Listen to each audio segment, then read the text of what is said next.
नमस्कार. स्टुडिओ संजीवनीमध्ये तुम्हा सगळ्यांचं पुन्हा एकदा मनःपूर्वक स्वागत.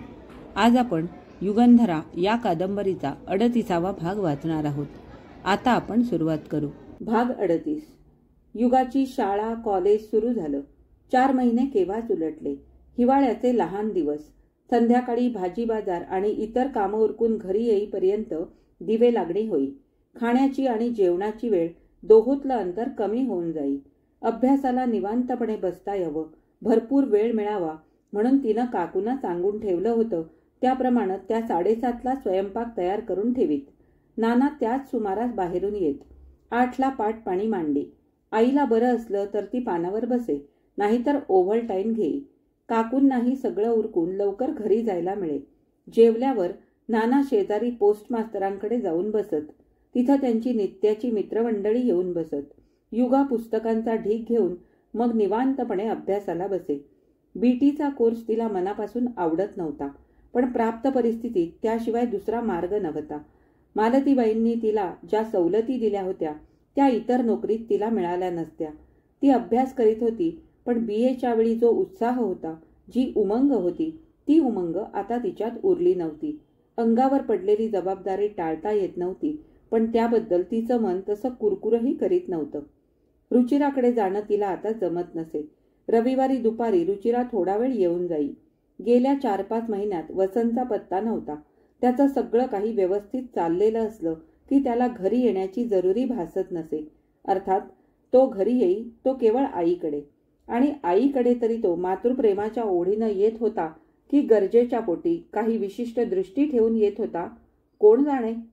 अरुणची गेल्या 4 महिन्यात अवघी 3 कार्ड आली. ती केवळ खुशालीची, लग्नासंबंधीचा त्यात कसलाही उल्लेख नव्हता. अर्थात लग्न इतक्यात नाही हे त्यानं एका पत्रात लिहिलंच होतं. मार्च महिना सुरू झाला आणि एक दिवस त्याचं पत्र आलं. त्या दिवशी रात्री जेवताना नानांनी म्हटलं, युगाताई, आता मुंबईला जायची तयारी करायला हवी. मुंबईला जायची? ती कशाला? तू पत्र वाचली नाहीस? कुणाची पत्र? मला काही माहीत नाही. अरुणचं आणि त्याच्या सासऱ्यांचं. काय लिहिलंय दोघांनी? लग्न मुंबईला करायचं निश्चित झालंय. 21 तारीख ठरली. लग्न इथं करायचं ठरलं होतं ना? अरुण दादानं इथून जाताना आईला तसं सांगितलं होतं. हो, पण वधू पक्षाच्या दृष्टीनं मुंबई त्यांना अधिक सोयीची वाटते. दोन्हीकडचा खर्च तेच करणार आहेत. सगळी व्यवस्था तेच पाहणार आहेत. इतका वेळ आई स्तब्ध होती. युगा संध्याकाळी शाळेतून आली तेव्हापासून ती गप्पच होती. पण तिच्या लहरी स्वभावाची नेहमीचीच ही तऱ्हा होती. लहर असली तर बोलायचं, नसली तर मख्खपणे बसून राहायचं, नाहीतर झोपून जायचं. अर्थात हा लहरी स्वभाव परक कुणी आलं की सरळ होत असे. वक्रता फक्त घरच्यांच्या बाबतीत. नानांचं बोलणं कानी पडतात तिनं चिडून म्हटलं, हे बघा, मी तुम्हाला सकाळीच सांगितलंय की मी येणार नाही. तुम्ही जा आणि मिरवून या. बरोबर तुमच्या लेकीला घेऊन जा. ती मुंबई करते ना. नानांनी शांतपणे म्हटलं, अहो, आई हजर असल्याशिवाय मुलाचं लग्न होईल कसं? ज्यांच्या आया मेल्या आहेत त्यांच्या मुलांची लग्न काय अडून राहतात? काकू भात वाढीत होत्या. त्यांनी चुकचुकून म्हटलं, मामी, काय अशुभ बोलता असं? अहो, तसं बघितलं तर लग्नाचा मंडप मुलीच्या दारीच बांधण्याची पद्धत आहे. तसंच शास्त्र आहे. वरपक्ष वधूच्या गावी जातो. काय वाईट झालं हो? एवढं गडगंज स्थळ मिळालं आणि वर सगळा खर्च त्यांचा सासरा करणार आहे. तुम्हाला कसला खर्च नाही. केवढी हौशी मंडळी. आजकाल दोन्हीकडचा खर्च मुलीच्या बापाच्याच माथी मारायची पद्धत पडली. माझ्या पुतणीचं लग्न झालं. दोन्हीकडचा खर्च माझ्या दिरांनी केला, तरी त्या लोकांनी आम्हाला मानपानासाठी रडवलं बरं. आई काही बोलली नाही. युगानं म्हटलं, अजून 15 दिवस अवकाश आहे ना. कुणी कुणी जायचं ते मग ठरवू. तिनं भराभर जेवण उरकलं. ती वर निघाली तसं नानांनी म्हटलं, युगाताई, अरुणचं पत्र वाचून बघ. ते समोर कोनाड्यात दिसतंय. युगा पत्र घेऊन वर गेली. तिनं ते वाचलं. तीर्थरूप नाना यासी शी सा न वी वी. 21 मार्चला लग्नाचा मुहूर्त निश्चित केला आहे. लग्न इथं करावं अशी सगळ्यांची इच्छा आहे. लग्न रजिस्टर पद्धतीनं होईल. संध्याकाळी रिसेप्शन होईल. बाबासाहेबांचा इथं गोतावळा मोठा आहे, त्यामुळं त्यांना इथं कार्य करणं सोयीचं आहे. आपल्या दृष्टीनंही ते बरं असं मला वाटतं. कारण लग्न कार्याचा भार उचलायला माणूस बळ पाहिजे. घरातलं माणूस खंबीर हवं. आईची प्रकृती नाजूक, नेहमी नादुरुस्त. तेव्हा तुम्हाला एकट्याला दगदग धावपळ करावी लागणार. बाबासाहेबांचा गोतावळा खूप मोठा आहे. घरचीच 10-15 मंडळी आहेत. देण्याघेण्याचं मानपानाचं तसं काहीही ठेवलेलं नाही. आपल्या घरची परिस्थिती मी त्यांना स्पष्टपणे सांगितलेली आहे. जे आपणाला काही करणं आवश्यक आहे ते मी माझ्या इथल्या अनुभवी मित्राला विचारून सगळं खरेदी करून ठेवीन.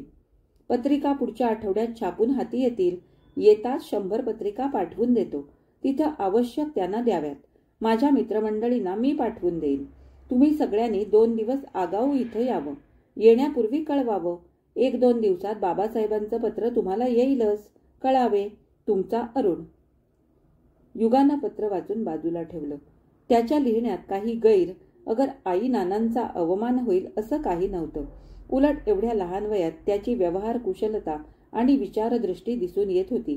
त्यानं जो बेत केला होता, जी व्यवस्था केली ती त्याच्या स्वभावाला धरून होती.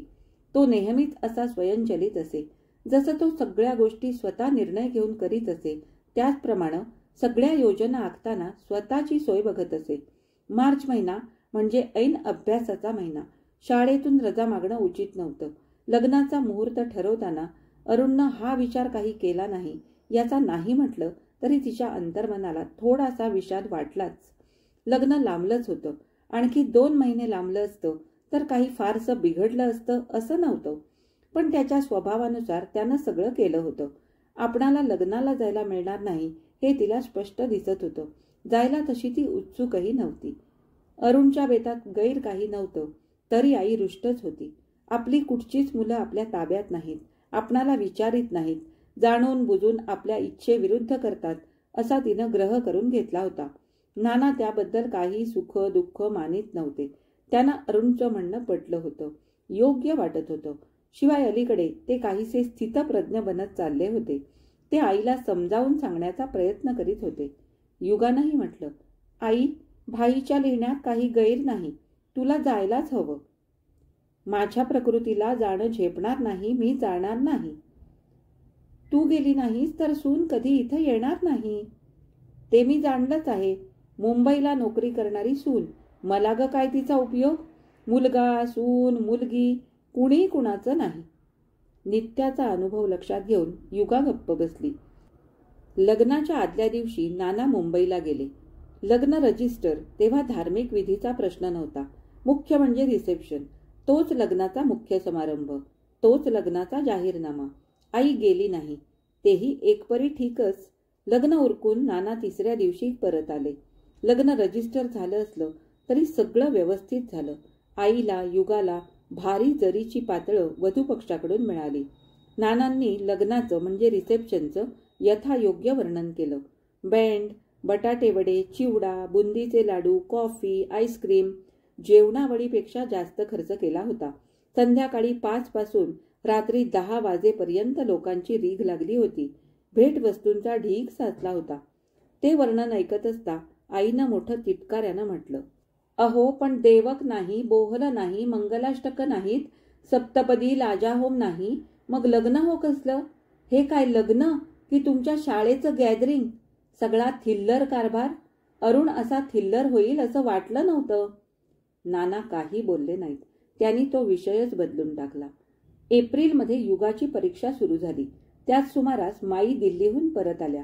ती शेवटचा पेपर देऊन घरी आली तेव्हा माई तिच्या आईजवळ बोलत बसल्या होत्या. त्यांनी म्हटलं, युगा, रुचिराचा तुला निरोप आहे. कसला निरोप? परीक्षा संपली ना? हो. घरी येणार आहेस ना? येणार ना, मग निरोप कसला? रुचिरा नाशिकला जाणार आहे. काल तिच्या वडिलांचं पत्र आलंय. 1 महिना तिला पाठवून द्या. मी दिल्लीला गेल्यामुळं बाळंतपणातून उठल्याबरोबर तिला यावं लागलं. नाहीतरी तिला मी मे महिन्यात पाठवणारच होते. पण हा महिना अखेर तिचा भाऊ अमेरिकेहून यायचा आहे. केव्हा जाणार आहेत वहिनी? ते तुझ्या बेतावर. ते ठरवायलाच तुला बोलवलंय. ठरवायला? पण मी कुठं जाणार आहे? ते तुम्हा दोघींना माहीत. तू जाईन म्हटलं होतंस ना? ईश्य, ते आपलं चेष्टेनं सहज म्हटलं होतं. ते तुम्ही दोघींनी बघा काय ते. पण वहिनींना सांगा मला त्यांच्याबरोबर जाणं जमायचं नाही. का ग, सुटीत दुसरीकडे कुठे जाणार आहेस का? अजून काही विचार केला नाही, पण मे महिन्यात पुण्याजवळ शिक्षिकांचं शिबिर भरणार आहे. तिथं मालतीबाई आम्हा सगळ्यांना घेऊन जाण्याचा विचार करतायत. बघूया. आणि ती वर निघून गेली. दुसऱ्या दिवशी संध्याकाळी ती शाळेतून आली तेव्हा रुचिरा तिच्या खोलीत बसली होती. तिला पाहताच युगा मनात समजली. तिनं हसून म्हटलं, हा बैठा सत्याग्रह का? सत्याग्रह असता तर तिथं दारात उंबरठ्यावर बसले असते.